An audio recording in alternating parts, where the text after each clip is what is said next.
Okay, what's going on, guys? Sorry I was a little bit late today. OBS just decided that it was gonna act up a little bit.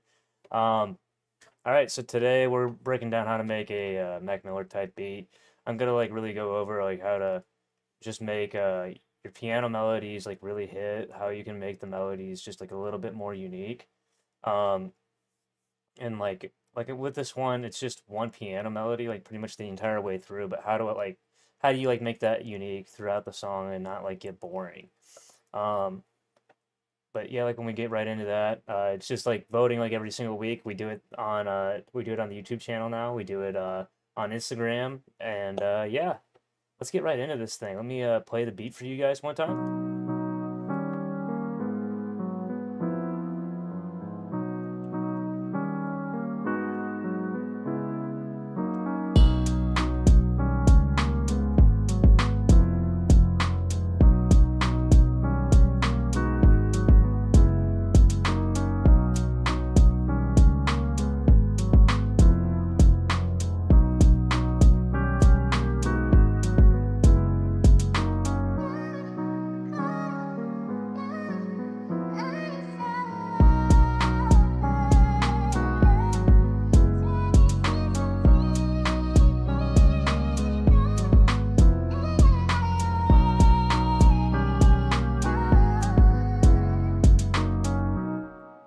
Okay, so as you can see, it's a really chill vibe, really kind of like ignites that sort of Mac Miller feel from like let's say like those like really like soulful songs like 2009.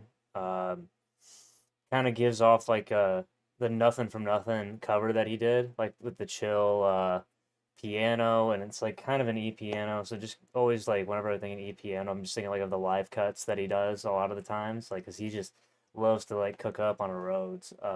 So I just really want to like give that this vibe for this. I would say that like keeping up with the vibe of this is like really important. Especially if you're gonna try to make an emotional one.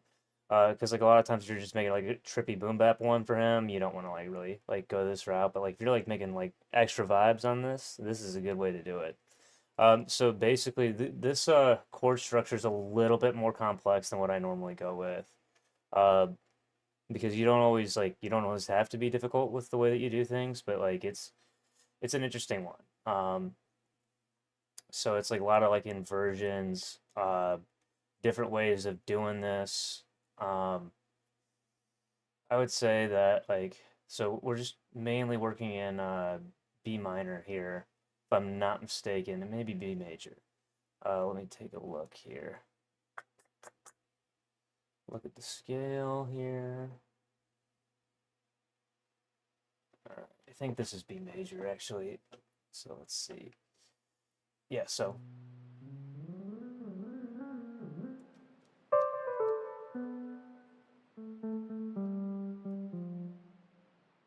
if I'm gonna go to scale, B major. Yep, there we are. B major. Okay. So we start with the one chord, but we invert the D sharp all the way up to the top.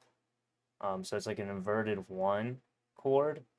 Then we go all the way up to that D, so our third.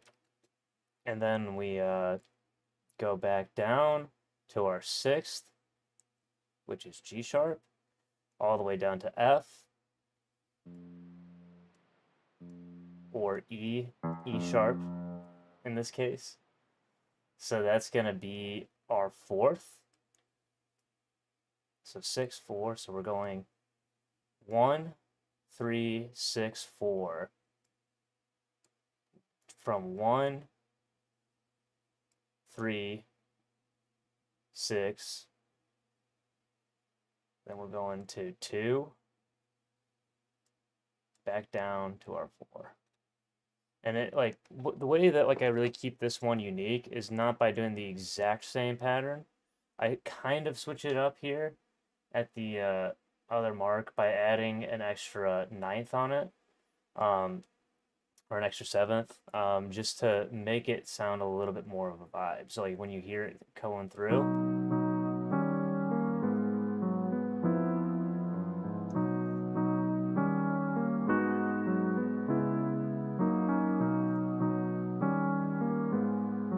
like now when it's coming through on this end,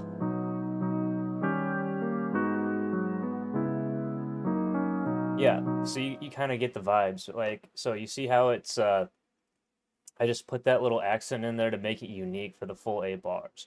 Now, what's unique, like when you're like making like a piano melody that's like really unique, one thing you can do is like break up the chords.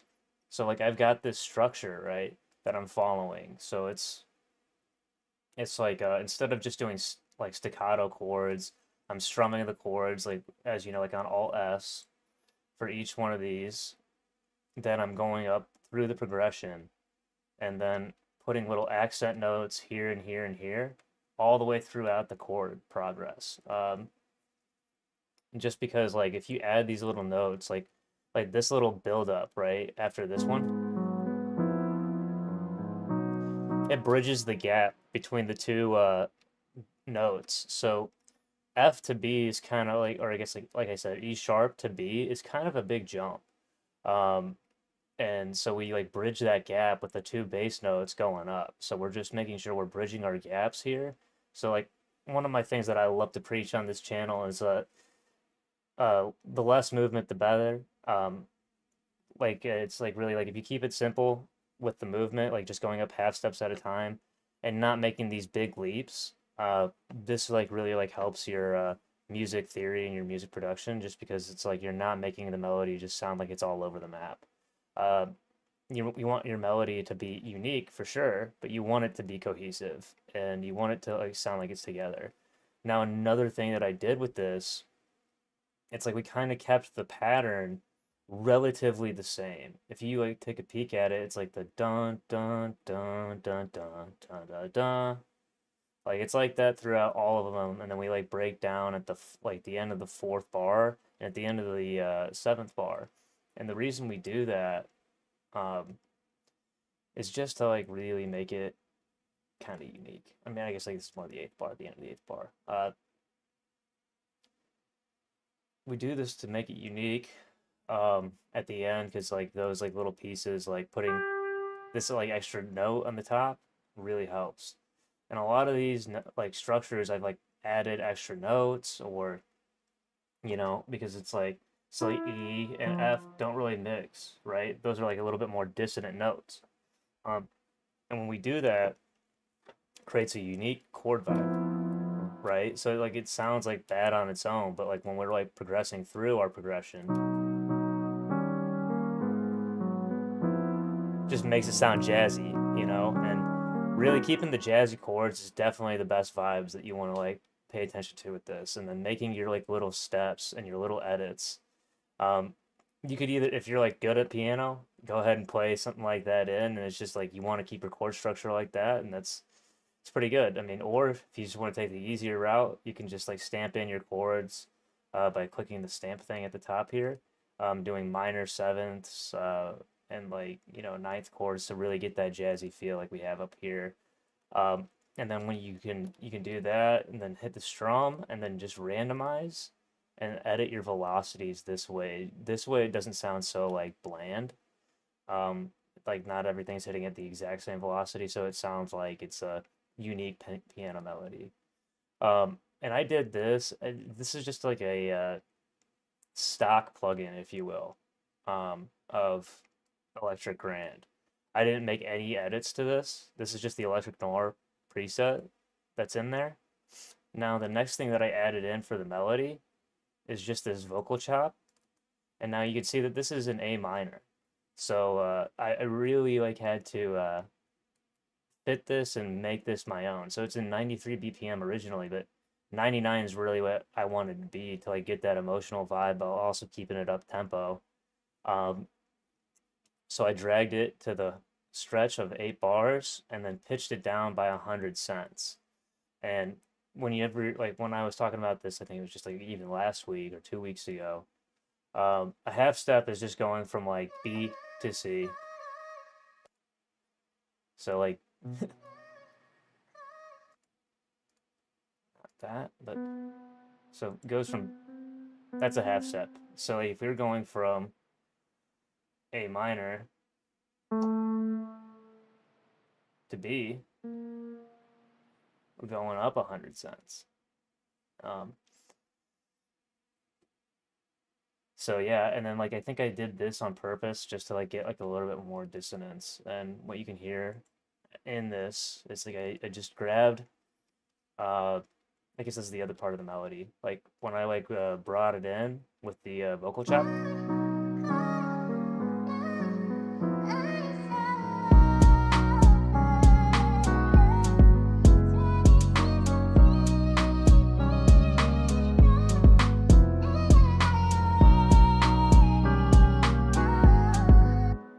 So the bass is a big piece of this. What I did for this is just followed all of my bass notes and kept it really simple and kept the kind of rhythm of everything.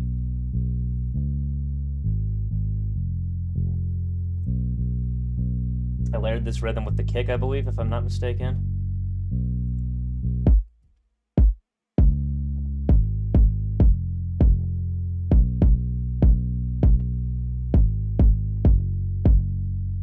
So yeah, I layered this with the kick just to make it like extra tough.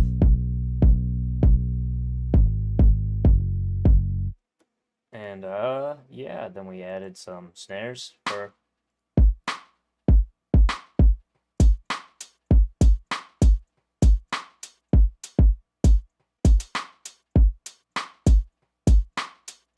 pretty standard with the snares. Just took out the little piece here and added like that little hi-hat roll, if you will, just over there, just to make it unique at the end. So it's like it doesn't just follow like a boom, boom, boom, boom. You know, it just gives it a little bit more of a unique flair. And one of the things, if I'm not mistaken, for this beat, maybe not. Okay. Well, next week I'll show you the other thing that I did. But basically, you can do like a time shift on these just to make it even sound more unique. If you go to the gear on this side and then hit the shift like this. So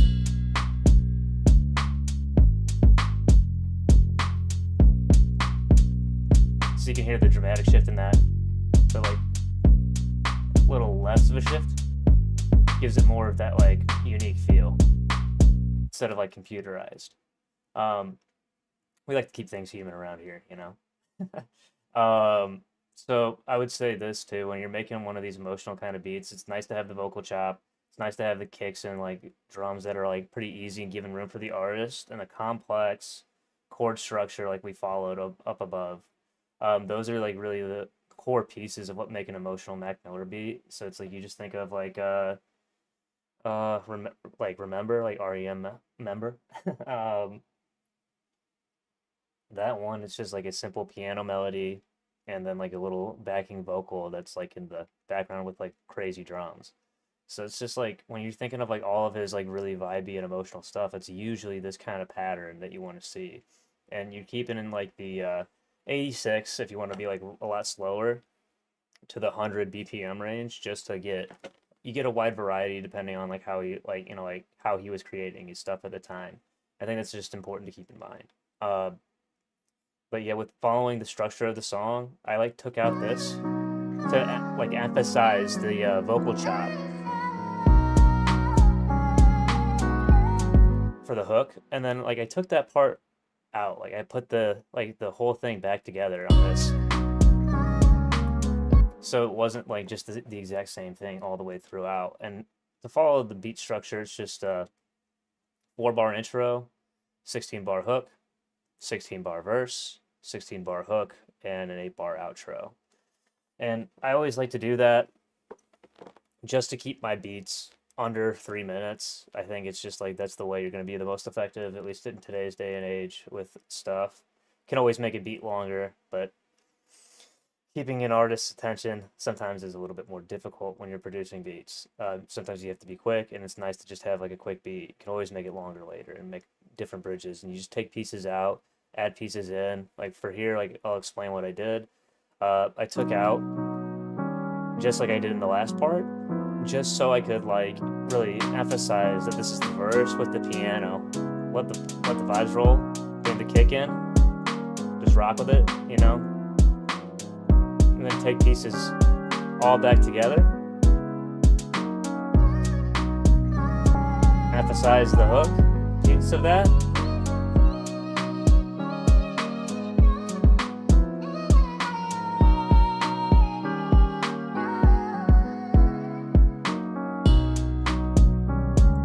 And bring it back.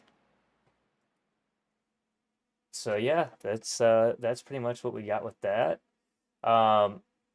I'll say this too with the mixing side of things. We've got just like this. We did a lot of stuff to make this thing go, this sample. So I'll just like put a little emphasis point on this so you can see what I'm talking about. So when I first got this sample untreated completely, right, in the wrong spot, you know, you could feel it. It's like all in the wrong ear. It's only in one spot. So what we did is did like a little bit of an imager just to force the asymmetry over to the left, kind of like without like being harsh on like how we did the rotation. We wanted it to still be centered, so we put the asymmetry just off kilter a little bit, and then we put in the rotation just to put it a little bit more in that ear. So what that does, makes it more balanced.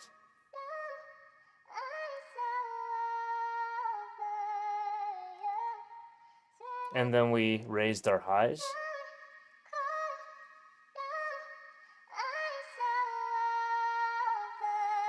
Ran it through Destructor to put a little bit crush on it, give it that extra cool vibe, and then took a little bit of the annoying noises out from the top, make it a little bit more subtle.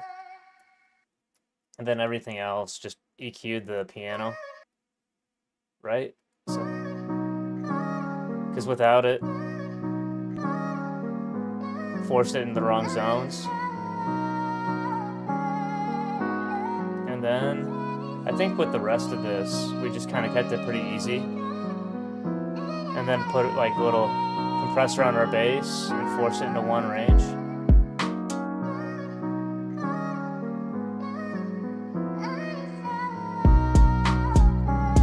Just force that bass like right into the bass range and sub range, and then put my favorite compressor on top of it.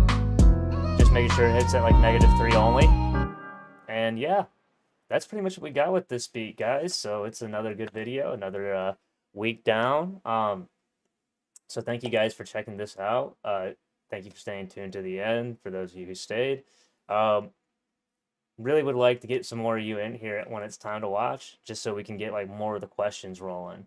But until next time, guys, peace, God bless, and make sure you guys are leaving a like, hitting that subscribe button, hitting that noti bell, just so you know when I'm going live, when I'm dropping, and make sure you give me a couple comments down there. You know, help me grow this thing a little bit, guys. All right, like I said, that's how you make a Mac Miller type beat, especially an emotional one. Peace. God bless. Have a good rest of your guys' day. All right, see you.